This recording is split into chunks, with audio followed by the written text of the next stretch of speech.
Hello everyone, welcome to the TechWinz Adventures YouTube channel. Want to create a calculator like this in just a few minutes? Okay, let's get started. In today's video, we'll be building a professional Python calculator with basic mathematical functions like addition, subtraction, multiplication, and division.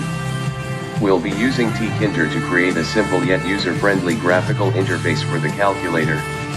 If you are new to Python or Tkinter, don't worry, I'll guide you through the entire process. Just make sure you have Python 3 installed, and if Tkinter isn't set up, you can install it using pip install tk.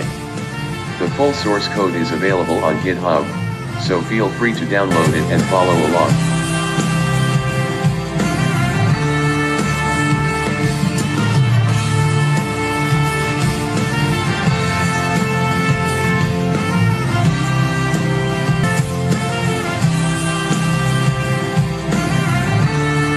Don't forget to like, comment, and subscribe, and be sure to check out the source code on GitHub. For more content to learn tech stuff, be sure to check out TechWinz Adventures.